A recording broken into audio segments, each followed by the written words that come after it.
ಶ್ರೀ ಗುರುಭ್ಯೋ ನಮಃ. ಹರಿ ಓಂ. ಪ್ರೀತಿಯ ವೀಕ್ಷಕರಿಗೆಲ್ಲ ನಮನಗಳು. ಹರೇ ರಾಮ. ಆಪದಾಮಪಹರ್ತಾರಂ ದಾತಾರಂ ಸರ್ವಸಂಪದಾಂ ಲೋಕಾಭಿರಾಮಂ ಶ್ರೀರಾಮಂ ಭೂಯೋ ಭೂಯೋ ನಮಾಮ್ಯಹಂ. ಶ್ರೀರಾಮಾಯ ನಮಃ. ಇಂದು ಮಾರ್ಚ್ 4ನೇ ತಾರೀಕು 2026ನೇ ಇಸ್ವಿ, ವಾರ ಬುಧವಾರ. ಇವತ್ತಿನ ದಿವಸದ ಪಂಚಾಂಗವನ್ನು ನೋಡಿಕೊಂಡು ತದನಂತರದಲ್ಲಿ ರಾಶಿ ಫಲಕ್ಕೆ ಹೋಗೋಣ. ಈಗಾಗಲೇ ನಿನ್ನೆ ದಿವಸ ಚಂದ್ರಗ್ರಹಣವನ್ನು ಮುಗಿಸಿಕೊಂಡಿದ್ದಾಗಿದೆ, ಮನೆಯನ್ನೆಲ್ಲ ಶುದ್ಧ ಮಾಡಿಕೊಂಡಿದ್ದಾಗಿದೆ. ಇಂದು ಪ್ರತಿಪದೆ ಇರತಕ್ಕಂತಹದ್ದು. ಪಂಚಾಂಗ ಹೇಗೆ? ಸ್ವಸ್ತಿ ಶ್ರೀ ವಿಜಯಾಭ್ಯುದಯ ನೃಪಶಾಲಿ ವಾಹನ ಗತಶಕ ವರ್ಷ 1947ನೇ ಮಂಗಳಕರ ವಿಶ್ವಾವಸು ನಾಮ ಸಂವತ್ಸರದ ಉತ್ತರಾಯಣ ಶಿಶಿರ ಋತು ಫಾಲ್ಗುಣ ಮಾಸದ ಕೃಷ್ಣ ಪಕ್ಷದ ಪ್ರತಿಪದೆ ತಿಥಿಯಾಗಿರತಕ್ಕಂಥದ್ದು. ವಾರ ಬುಧವಾರ. ಈ ದಿವಸ ನಕ್ಷತ್ರ ಪೂರ್ವ ಫಲ್ಗುನಿ ನಕ್ಷತ್ರ ಇದೆ. ಧೃತಿ ನಾಮ ಯೋಗ ಕೌಲವಕರಣ ಇರತಕ್ಕಂತಹದ್ದಿದೆ ಇವತ್ತಿನ ಪಂಚಾಂಗದಲ್ಲಿ. ಹೀಗಿರುವಾಗ ಇವತ್ತಿನ ದಿನದ ವಿಶೇಷತೆಯಲ್ಲಿ ಏನಿದೆಯಪ್ಪ? ವಸಂತೋತ್ಸವ ಆರಂಭವಾದ ದಿವಸ. ಜೊತೆಯಲ್ಲಿ ಇವತ್ತು ಚೂತ ಕುಸುಮ ಪ್ರಾಶನಂ ಅಂತ ಹಾಕಿದ್ದಾರೆ. ಅಂದ್ರೆ ಏನು ಚೂತ ಕುಸುಮ ಪ್ರಾಶನಂ ಅಂದ್ರೆ? ಚೂತ ವೃಕ್ಷ ಅಂದ್ರೆ ಮಾವಿನ ಮರ. ಮಾವಿನ ಮರದಲ್ಲಿ ಹೂ ಬಿಡ್ತದೆ. ಈ ಸಂದರ್ಭದಲ್ಲಿ ಹೂವೆಲ್ಲ ಚೆನ್ನಾಗಿ ಅರಳುವಂತಹ ಕಾಲ, ಮಾವಿನಕಾಯಿ ಬಿಡುವಂತಹ ಕಾಲ. ಯಾಕಂದ್ರೆ ಯುಗಾದಿ ಹಬ್ಬಕ್ಕೆ ನಮಗೆ ಮಾವಿನಕಾಯಿ ಚಿತ್ರಾನ್ನ ಆಗ್ಬೇಕು. ಈ ಚೂತ ಕುಸುಮವನ್ನ ಹೂವನ್ನ ಪ್ರಾಶನ ಮಾಡುವಂತಹ ದಿವಸ ಇವತ್ತು. ಅಚ್ಯುತ ಕುಸುಮವನ್ನ ಪ್ರಾಶನ ಮಾಡಿಬಿಟ್ರೆ ನಮಗೆ ಯಾವುದೇ ರೀತಿಯಂತಹ ದೋಷಗಳು ಇರೋದಿಲ್ಲ. ದೇಹ ಶುದ್ಧವಾಗ್ತದೆ, ಮನಸ್ಸು ಶುದ್ಧವಾಗ್ತದೆ. ಜೊತೆಯಲ್ಲಿ ಈ ಕುಸುಮವನ್ನು ನಾವು ಇದು ಮಾಡಿದ್ರೆ ಕುಸುಮಾಕರನ ಅನುಗ್ರಹವನ್ನು ಪಡೆದುಕೊಳ್ಳಲಿಕ್ಕೆ ಸಾಧ್ಯತೆ. ಕುಸುಮಾಕರ ಅಂದ್ರೆ ಯಾರಿಗೆ ಹೇಳ್ತಾರೆ? ಚಂದ್ರನಿಗೆ ಕುಸುಮಾಕರ ಅಂತ ಹೇಳ್ತಾರೆ. ಅದನ್ನ ಚಂದ್ರನ ಮನೋ ನಿಗ್ರಹ, ಮನಸ್ಸಿಗೆ ಸಮಾಧಾನವನ್ನು ಕೊಡ್ತಾನೆ ಅಂತ. ಆದ್ದರಿಂದ ಇವತ್ತಿನ ದಿವಸ ಅತ್ಯಂತ ಶುಭದಾಯಕವಾದಂತಹ ದಿವಸ ಅಂತ ಹೇಳಬಹುದು. ಹೀಗಿರುವಾಗ ಮೇಷಾದಿ 12 ರಾಶಿಗಳವರಿಗೆ ಏನು ಫಲ ಇದೆ ನೋಡಿ. 7.5 ಆಗಾಗ ಹಲವಾರು ತೊಂದರೆಗಳು, ಅಪವಾದಗಳು ಬರ್ತಾ ಇರ್ತದೆ, ಅವಮಾನ ಆಗ್ತಾ ಇರ್ತದೆ, ಅಪರಾಧಿಗಾಗಿ ನಿಲ್ಲಬೇಕಾದಂತಹ ಸಂದರ್ಭ ಬರ್ತದೆ, ಕೌಟುಂಬಿಕವಾಗಿ ಕಲಹ ಉಂಟಾಗ್ತದೆ, ಜೊತೆಯಲ್ಲಿ ಹಲವಾರು ಕಷ್ಟಗಳು. ಇದನ್ನೆಲ್ಲವನ್ನು ಪರಿಹಾರ ಮಾಡಿಕೊಳ್ಬೇಕು ಅಂದ್ರೆ ಹೇಗೆ? ಗುರುವಿನ ಬಲ ಇಲ್ವಲ್ಲ, ಗ್ರಹಚಾರ ಕೆಟ್ಟಿದೆಯಲ್ಲ. ಶನಿ ಮಹಾತ್ಮನ ಸನ್ನಿಧಾನಕ್ಕೆ ಹೋಗಿ ಏನಾದ್ರೂ ಪೂಜೆ ಪುನಸ್ಕಾರಗಳನ್ನು ಮಾಡಬೇಕು. ಜೊತೆಯಲ್ಲಿ 9ರ ಸಂಖ್ಯೆಯ ಬಳಕೆ, ಕೆಂಪು ಬಣ್ಣದ ವಸ್ತ್ರ, ಪೂರ್ವ ದಿಕ್ಕಿನಲ್ಲಿರ್ತಕ್ಕಂತಹ ಸುಬ್ರಹ್ಮಣ್ಯ ದೇವರ ಅನುಗ್ರಹ, ಇವೆಲ್ಲವೂ ಮೇಷರಾಶಿಯವರಿಗೆ ಬೇಕಾಗಿರ್ತಕ್ಕಂಥ. ಮಾಡ್ಕೊಳ್ಳಿ, ಶುಭವಾಗುತ್ತೆ ಇಂದಿನ ದಿವಸ. ಈಗ ವೃಷಭ ರಾಶಿಯವರ ಫಲವನ್ನು ನೋಡುವಾಗ ಧನಸ್ಥಾನದಲ್ಲಿ ಗುರು ಇದ್ದಾನೆ. ಧನ ಸಮೃದ್ಧಿ ಆಗ್ತದೆ, ಆರೋಗ್ಯ ವೃದ್ಧಿಯಾಗುವಂತಹ ಸಂದರ್ಭ. ನಿಮ್ಮ ರಾಶಿಯಿಂದ 4ನೇ ಮನೆಯಲ್ಲಿ ಚಂದ್ರ ಇದ್ದದರಿಂದ ಮನಸ್ಸಿಗೆ ಸುಖ, ನೆಮ್ಮದಿ, ಸ್ಥಾಯಿಯ ಸಂಕಷ್ಟಗಳು ದೂರವಾಗುವಂತಹ ಸಂದರ್ಭ. ಜೊತೆಯಲ್ಲಿ ನೀವು ಮಾಡುವಂತಹ ಹೋಟೆಲ್ ಉದ್ಯಮದಲ್ಲಿ ಅಧಿಕವಾದಂತಹ ಲಾಭವನ್ನು ಕಾಣುವಂತಹ ಸಾಧ್ಯತೆ ಇದೆ. ದೋಷ ಇದ್ದರೆ ಪರಿಹಾರ ಏನು ಮಾಡಿಕೊಳ್ಬೇಕು ಗುರುಗಳೇ? ಬಿಳಿ ಬಣ್ಣದ ಹಸುಗಳಿಗೆ ಗ್ರಾಸವನ್ನು ನೀಡುವುದರಿಂದ ಇವತ್ತಿನ ದಿವಸ ಕಷ್ಟ ನಿವಾರಣೆ. ಅನ್ನಪೂರ್ಣೇಶ್ವರಿ ಪ್ರಾರ್ಥನೆ ಮಾಡ್ಕೊಳ್ಳಿ. 6 ನಿಮ್ಮ ಸಂಖ್ಯೆಯನ್ನು ಬಳಸಿಕೊಳ್ಳಿ. ಪೂರ್ವ ದಿಕ್ಕಿನಲ್ಲಿರ್ತಕ್ಕಂತಹ ದೇವಾಲಯಕ್ಕೆ ಹೋಗಿ ಬನ್ನಿ, ಆಗ ಎಲ್ಲ ಕಷ್ಟವೂ ಪರಿಹಾರ. ಈಗ ಮಿಥುನ ರಾಶಿಯವರ ಫಲವನ್ನು ನೋಡುವಾಗ ನಿಮ್ಮ ರಾಶಿಯಲ್ಲೇ ಗುರು ಇದ್ದಾನೆ. ಈಗಾಗಲೇ ವಸಂತೋತ್ಸವ ಆರಂಭವಾಗಿದೆ. ಸಪ್ತಮ ಸ್ಥಾನವನ್ನು ಗುರು ನೋಡ್ತಾ ಇದ್ದಾನೆ. ವ್ಯವಹಾರಗಳು ಕುದುರುವಂತಹ ಕಾಲ, ಹೊಸ ವ್ಯವಹಾರವನ್ನು ಮಾಡಬೇಕು ಅನ್ನುವಂತಹ ಯೋಚನೆ ಮಿಥುನ ರಾಶಿಯವರಿಗೆ. ಕರ್ಮ ರಾಶಿಯಲ್ಲಿ ಶನಿ ಮಹಾತ್ಮ ಇದ್ದಾನೆ. ಸ್ವಲ್ಪ ಜಾಗ್ರತೆ. ಪಾರ್ಟ್ನರ್ ವ್ಯವಹಾರದಲ್ಲಿ ನೀವು 1, 2, 3, 4 ಹೀಗೆ ಪಾರ್ಟ್ನರ್ ಎಲ್ಲ ಇಟ್ಕೊಂಡು ಮಾಡ್ತೀರಿ, ಆ ವ್ಯವಹಾರದಲ್ಲಿ ನಾವು ತುಂಬಾ ತೊಡಕುಂಟಾಗುವಂತಹ ಸಾಧ್ಯತೆ. ಜೊತೆಯಲ್ಲಿ ಮಣ್ಣು, ಜಲ್ಲಿ, ಕಲ್ಲು ಇತ್ಯಾದಿ ವ್ಯಾಪಾರಸ್ಥರಿಗೆ ಸ್ವಲ್ಪ ಮಟ್ಟಿಗೆ ಚೇತರಿಕೆ ಉಂಟಾಗುವಂತಹ ಸಾಧ್ಯತೆ ಇರತಕ್ಕಂಥದ್ದು. ಮನೆ ಕಟ್ಟುವವರಿಗೆಲ್ಲ ದೋಷ ನಿವಾರಣೆಗಾಗಿ ನೀವು ಮಾಡಬೇಕಾಗಿರ್ತಕ್ಕಂಥದ್ದೇನು? ಶನಿಗೆ ಪರಿಹಾರ ಮಾಡ್ಕೊಳ್ಳಿ. ವೀಳ್ಯದೆಲೆ ಹಾರ ಮಾಡಿ ಶನಿದೇವರಿಗೆ ಹಾಕಿ, ಆಗ ಶನಿದೇವನು ಸಂತುಷ್ಟನಾಗ್ತಾನೆ. ಶನಿದೇವನ ಸಂತುಷ್ಟಿಯಿಂದ ಮಿಥುನ ರಾಶಿಯವರಿಗೆ ಕಷ್ಟ ನಿವಾರಣೆ ಆಗ್ತದೆ. 5 ನಿಮ್ಮ ಸಂಖ್ಯೆ ಬಳಸಿಕೊಳ್ಳಿ. ಹಸಿರು ಬಣ್ಣ ಅನುಕೂಲಕರ. ಪೂರ್ವ ದಿಕ್ಕಿನಲ್ಲಿ ನಿಮ್ಮ ವ್ಯವಹಾರ ಇವೆಲ್ಲವೂ ಅನುಕೂಲವಾಗಿದೆ ಮಿಥುನ ರಾಶಿಯವರಿಗೆ. ಈಗ ಕರ್ಕಾಟಕ ರಾಶಿಯವರ ಫಲವನ್ನು ನೋಡುವಾಗ ನಿಮ್ಮ ರಾಶಿಯ ಅಧಿಪತಿಯಾಗಿರ್ತಕ್ಕಂತಹ ಚಂದ್ರ ದ್ವಿತೀಯದಲ್ಲಿದ್ದಾನೆ. ದ್ವಿತೀಯದಲ್ಲಿ ಚಂದ್ರ ಇದ್ದಾಗ ಧನ ಸಮೃದ್ಧಿ ಆಗುವಂತಹ ಲಕ್ಷಣಗಳು, ಆಕಸ್ಮಿಕ ಧನ ಪ್ರಾಪ್ತಿ ಆಗ್ತದೆ. ಅದರಲ್ಲೂ ಹೆಣ್ಣು ಮಕ್ಕಳಿಗೆ ಆಕಸ್ಮಿಕ ಧನ ಪ್ರಾಪ್ತಿ ಅಥವಾ ನೀವು ಮಾಡುವಂತಹ ಕೆಲಸ ಕಾರ್ಯದಲ್ಲಿ ಅಭಿವೃದ್ಧಿ, ನಿಮಗೆ ಪ್ರಮೋಷನ್, ಮನಸ್ಸಿಗೆ ಉತ್ಸಾಹ ಇತ್ಯಾದಿಗಳು ಉಂಟಾಗುವಂತಹ ಸಾಧ್ಯತೆ ಇರತಕ್ಕಂತಹ. ಕೌಟುಂಬಿಕವಾಗಿ ಸಾಕಷ್ಟು ಸಂತೋಷವನ್ನು ನೀಡ್ತೀರಿ. ಕುಟುಂಬದಲ್ಲಿ ಇರತಕ್ಕಂತಹ ತಂದೆ ತಾಯಿಗಳಿಗೆ ಅಥವಾ ಅತ್ತೆ ಮಾವಂದರಿಗೆ ಹಿತಮಿತವಾದಂತಹ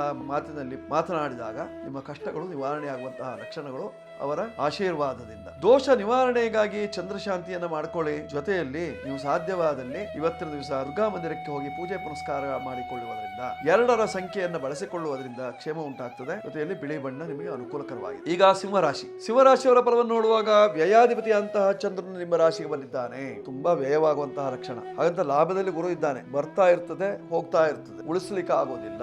6ಕ್ಕೆ ಏರಲ್ಲ, 3ಕ್ಕೆ ಇಳಿಯಲ್ಲ. ಈ ರೀತಿಯಂತಹ ಸಂದರ್ಭ. ಕೈಗೆ ಬಂದ ತುತ್ತು ಬಾಯಿಗೆ ಬಾಯಿಗೆ ಬರೋದಿಲ್ಲ. ಈ ರೀತಿಯಾದಂತಹ ಸಂದರ್ಭ.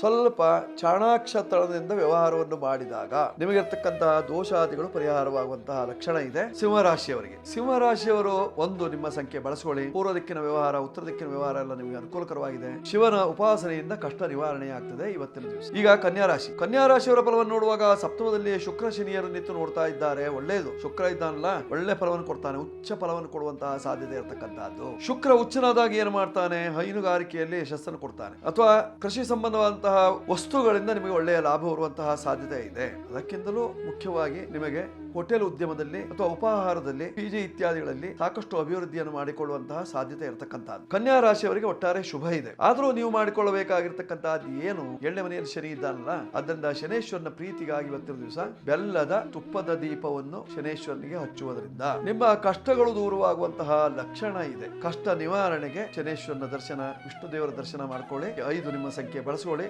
ಆಗುತ್ತೆ ಕನ್ಯಾ ರಾಶಿಯವರು. ಈಗ ತುಲಾ ರಾಶಿ. ತುಲಾ ರಾಶಿಯವರ ಫಲವನ್ನು ನೋಡುವಾಗ ಭಾಗ್ಯದಲ್ಲಿ ನಿಂತಹ ಗುರುವಿನ ಪೂರ್ಣ ದೃಷ್ಟಿ ನಿಮ್ಮ ರಾಶಿಯ ಮೇಲೆ. ಭಾಗ್ಯ ವೃದ್ಧಿ, ಆಕಸ್ಮಿಕ ಧನ ಪ್ರಾಪ್ತಿ, ವ್ಯವಹಾರದಲ್ಲಿ ಸಿದ್ಧಿ, ಕಾರ್ಯ ವೈಖರಿಯಲ್ಲಿ ನಿಮಗೆ ವಿಜಯ ಪ್ರಾಪ್ತಿ ಇತ್ಯಾದಿಗಳು ಉಂಟಾಗುವಂತಹ ಸಾಧ್ಯತೆ ಇರತಕ್ಕಂತಹದ್ದು. ವೃತ್ತಿಯಲ್ಲಿ ಅನುಕೂಲ ಇದೆ, ಅನಾನುಕೂಲತೆ ಇರುವುದಿಲ್ಲ, ಯೋಚನೆ ಮಾಡಬೇಕಾದಿಲ್ಲ. ದೋಷ ಪರಿಹಾರಕ್ಕಾಗಿ ನೀವು ಮಾಡಿಕೊಳ್ಳಬೇಕಾಗಿರತಕ್ಕಂತಹದ್ದು ಇವತ್ತಿನ ದಿವಸ ಗೋದರ್ಶನ, ಜೊತೆಯಲ್ಲಿ ತಂದೆ ತಾಯಿಗಳ ಪ್ರೀತಿಯನ್ನು ಗಳಿಸೋದು. ಅವರಿಗೆ ನೀವು ಗೌರವಪೂರ್ವಕವಾದಂತಹ ಮಾತನಾಡಿ ಪ್ರೀತಿಯನ್ನು ಮಾಡಿದಾಗ ಅವರ ಕೃಪಾಶೀರ್ವಾದದಿಂದ ನಿಮ್ಮ ಕಷ್ಟಗಳೆಲ್ಲ ದೂರವಾಗುವಂತಹ ಲಕ್ಷಣ ಇದೆ. ಬಳಸಬೇಕಾದಂತಹ ಸಂಖ್ಯೆ 6 ಬಳಸಿಕೊಳ್ಳಿ. ಉತ್ತರ ದಿಕ್ಕಿನಲ್ಲಿ ವ್ಯವಹಾರವನ್ನು ಇಟ್ಟುಕೊಳ್ಳಿ. ಬಿಳಿ ಬಣ್ಣದ ವಸ್ತ್ರಗಳು ನಿಮಗೆ ಆಗಿ ಬರ್ತದೆ, ಶುಭ ಉಂಟಾಗ್ತದೆ ತುಲಾ ರಾಶಿಯವರಿಗೆ ಇವತ್ತಿನ ಕಾಲ ಲಕ್ಷಣದಲ್ಲಿ. ಈಗ ವೃಶ್ಚಿಕ ರಾಶಿ. ವೃಶ್ಚಿಕ ರಾಶಿಯವರ ಫಲವನ್ನು ನೋಡುವಾಗ ನಿಮ್ಮ ರಾಶಿಯಿಂದ ಅಷ್ಟಮದಲ್ಲಿ ಗುರು ಇದ್ದಾನೆ, ಯಾವ ಕೆಲಸ ಕಾರ್ಯಗಳು ಆಗುವುದಿಲ್ಲ. ಪಂಚಮದಲ್ಲಿ ಶನಿ ಮಹಾತ್ಮ ಇದ್ದಾನೆ, ಹೇಳಿದ ಮಾತನ್ನು ಮಕ್ಕಳು ಕೇಳೋದಿಲ್ಲ. ಕುಟುಂಬ ಸ್ಥಾನಾಧಿಪತಿ ಅಷ್ಟಮದಲ್ಲಿ ಇತ್ತು, ಕುಟುಂಬ ಸ್ಥಾನವನ್ನು ನೋಡ್ತಾ ಇದ್ದಾನೆ. ಕುಟುಂಬದವರಿಂದ ಸ್ವಲ್ಪ ನಿಮಗೆ ನೆರವು ಸಿಗುವ ಸಾಧ್ಯತೆ ಇರತಕ್ಕಂಥದ್ದು. ಕುಟುಂಬದವರು ನಿಮಗೆ ಅನುಕೂಲಕ್ಕೆ ಬರುವಂತಹ ಸಾಧ್ಯತೆ ಇರತಕ್ಕಂಥದ್ದೇ ಇವತ್ತಿನ ದಿವಸ. ನೋಡಿ, ವೃಶ್ಚಿಕ ರಾಶಿಯವರು ಕುಜನು 4ನೇ ಭಾವದಲ್ಲಿ ಇದ್ದರಿಂದ ಸ್ವಲ್ಪ ಮಟ್ಟಿಗೆ ವಾಹನ ಕಂಟಕ ಇತ್ಯಾದಿಗಳು ಕಾಣಿಸುವಂತಹ ಸಾಧ್ಯತೆ ಇದೆ. ಪರಿಹಾರಕ್ಕೆ ನೀವು ಮಾಡಿಕೊಳ್ಳಬೇಕಾಗಿರತಕ್ಕಂತಹದ್ದು ಆಂಜನೇಯನ ಉಪಾಸನೆ ಮಾಡ್ಕೊಳ್ಳಿ. ಆಗ ನಿಮ್ಮ ಕಷ್ಟಗಳು ದೂರವಾಗುವಂತಹ ಲಕ್ಷಣ. 9 ನಿಮ್ಮ ಸಂಖ್ಯೆ, ಕೆಂಪು ಬಣ್ಣ, ಉತ್ತರ ದಿಕ್ಕು. ಈಗ ಧನುರಾಶಿ. ಧನುರಾಶಿಯವರ ಫಲವನ್ನು ನೋಡುವಾಗ ಭಾಗ್ಯದಲ್ಲಿ ಚಂದ್ರ ಇದ್ದಾನೆ, ಭಾಗ್ಯ ವೃದ್ಧಿಯಾಗುವಂತಹ ಲಕ್ಷಣಗಳು. ಸಪ್ತಮದಲ್ಲಿ ಗುರು ನಿಂತು ನೋಡ್ತಾ ಇದ್ದಾನೆ. ಗುರುವಿನ ಪೂರ್ಣ ಅನುಕೂಲತೆಯಿಂದ ನಿಮಗೆ ಶುಭ ಫಲವೇ ಜಾಸ್ತಿ ಆಗಿರತಕ್ಕಂಥ. ಧನಾಧಿಪತಿಯಾಗಿರ್ತಕ್ಕಂತಹ ಶನಿ ಮಹಾತ್ಮ ವಾಹನ ಸ್ಥಾನದಲ್ಲಿ 4ನೇ ಮನೆಯಲ್ಲಿದ್ದಾನೆ. ಯಾತ್ರೆಗೆ ಏನಾದ್ರು ಹೋದ್ರಿ ಸ್ವಲ್ಪ ಅಪಾಯವನ್ನು ಎದುರಿಸಬೇಕಾದಂತಹ ಸಂದರ್ಭ ಬರ್ತದೆ. ದೂರ ಪ್ರಯಾಣದಿಂದ ತೊಂದರೆ ಇದೆ, ಕಿರು ಪ್ರಯಾಣದಿಂದ ಸುಖ ಉಂಟಾಗುವಂತಹ ಸಾಧ್ಯತೆ ಇದೆ. ಒಟ್ಟಾರೆ ಧನು ರಾಶಿಯವರಿಗೆ ಶುಭವೂ ಇದೆ, ಅಶುಭವೂ ಇದೆ. ಅಶುಭ ಫಲ ನಿವಾರಣೆಗಾಗಿ ನೀವು ಗುರುಮಂತ್ರ ಜಪವನ್ನು ಮಾಡ್ಕೊಳ್ಳಿ. ಸಾಧ್ಯವಾದ್ರೆ ಗುರುವಿನ ಸನ್ನಿಧಾನದಲ್ಲಿ ವಿಭೂತಿಯಿಂದ ಅರ್ಚನೆಯನ್ನು ಮಾಡಿಸಿ. ಆಗ ನೀವು ಇರತಕ್ಕಂತಹ ಸಂಕಷ್ಟಗಳು ದೂರವಾಗುತ್ತೆ. 3 ನಿಮ್ಮ ಸಂಖ್ಯೆ ಬಳಸಿಕೊಳ್ಳಿ. ಹಳದಿ ಬಣ್ಣ, ಕೇಸರಿ ಬಣ್ಣ ನಿಮಗೆ ಆಗಿ ಬರ್ತದೆ. ಉತ್ತರ ದಿಕ್ಕಿನಲ್ಲಿ ಅಥವಾ ವಾಯುವ್ಯ ದಿಕ್ಕಿನಲ್ಲಿ ನಿಮ್ಮ ವ್ಯವಹಾರ ಮಾಡ್ಕೊಳ್ಳಿ, ಶುಭ ಉಂಟಾಗ್ತದೆ ಇವತ್ತಿನ ದಿವಸ. ಈಗ ಮಕರ ರಾಶಿ. ಮಕರ ರಾಶಿಯವರ ಫಲವನ್ನು ನೋಡುವಾಗ ಇವತ್ತಿನ ದಿವಸ ಭಶಕದಿಂದ ತೊಂದರೆ ಉಂಟಾಗುವಂತಹ ಸಾಧ್ಯತೆ. ಭಶಕ ಅಂದ್ರೆ ಏನು? ಭಶಕ ಅಂದ್ರೆ ಕಚ್ಚುವ ಪ್ರಾಣಿ. ಯಾವುದು? ನಾಯಿ. ಆದ್ದರಿಂದ ತುಂಬಾ ಜಾಗೃತಿಯಾಗಿರಿ. ಎಲ್ಲಾರು ಹೋಗ್ತಾ ಇದ್ದೀರಿ, ಅದು ಎಲ್ಲೋ ಕಂಡಿತು, ಕಲ್ಲು ಹೊಡಿಲಿಕ್ಕೆ ಹೋಗಬೇಡಿ ಆಯ್ತಾ. 1ಕ್ಕೆ 2, 2ಕ್ಕೆ 4, 4ಕ್ಕೆ 8 ಆಗಿ ನಿಮ್ಮನ್ನು ಬೆನ್ನಟ್ಟಿ ಬರಬಹುದು, ಕಚ್ಚಬಹುದು. ನಾಯಿಯಿಂದ ಕಚ್ಚಿಸಿಕೊಳ್ಳುವಂತಹ ಸಂದರ್ಭ ಬರ್ತದೆ, ಹುಷಾರಾಗಿರಿ. ಅಥವಾ ತಿವಿಯ ಪ್ರಾಣಿಗಳಿಂದ ತೊಂದರೆ ಏನಾದ್ರೂ ಆಗುವಂತಹ ಸಾಧ್ಯತೆ. ಏನಾದ್ರು ಎತ್ತು, ಕೋಣ, ಎಮ್ಮೆ ಇತ್ಯಾದಿಗಳಿಂದ ತೊಂದರೆ ಆಗುವಂತಹ ಸಾಧ್ಯತೆ ಇರತಕ್ಕಂಥದ್ದು. ನಿಮ್ಮಲ್ಲಿ ಇಲ್ಲ ಅಂತ ನೀವು ಹೇಳ್ಬೋದು. ಎಲ್ಲರೂ ಪ್ರಯಾಣ ಮಾಡುವಂತಹ ಸಂದರ್ಭದಲ್ಲಿ ನೋಡ್ತೀರಿ, ಇದ್ದಿರ್ತದೆ. ಕೆಲವರು ಸಾಕಿರ್ತಾರೆ, ಆ ಸಾಕು ಪ್ರಾಣಿಗಳೇ ನಿಮಗೆ ತೊಂದರೆ ಕೊಡುವಂತಹ ಸಾಧ್ಯತೆ ಇರತಕ್ಕಂಥದ್ದು. ಇದು ಮಕರ ರಾಶಿಯವರಿಗೆ. ಹೀಗಾಗಿ ದೋಷ ನಿವಾರಣೆಗಾಗಿ ನೀವು ಮಾಡಿಕೊಳ್ಳಬೇಕಾಗಿರ್ತಕ್ಕಂಥದ್ದೇನು? ಕೈಗೊಂದು ರಕ್ಷಾಧಾರವನ್ನ ಕಟ್ಟಿಕೊಳ್ಳುವುದರಿಂದ ಯಾವ ತೊಂದರೆಯೂ ಆಗುವುದಿಲ್ಲ. ಒಂದು ಕಪ್ಪು ದಾರ ಅಥವಾ ಕೆಂಪು ದಾರ ಅಥವಾ ಬಿಳೆ ದಾರ, ಈ 3 ಬಣ್ಣ, ಈ 3 ಬಣ್ಣದಲ್ಲಿ ಯಾವುದೇ ಬಣ್ಣದ ದಾರವನ್ನು ಕಟ್ಟಿಕೊಳ್ಳುವುದರಿಂದ ನಿಮಗೆ ರಕ್ಷಣೆ ಒದಗ್ತದೆ. ಅದು ಮಕರ ರಾಶಿ ಆದ್ರಿಂದ ಕಪ್ಪು ದಾರ ಅತ್ಯಂತ ಶ್ರೇಷ್ಠವಾಗಿರ್ತಕ್ಕಂಥದ್ದು. ನೀವು ಬಳಸಿಕೊಳ್ಳಬೇಕಾಗಿರ್ತಕ್ಕಂತಹ ಸಂಖ್ಯೆ 8.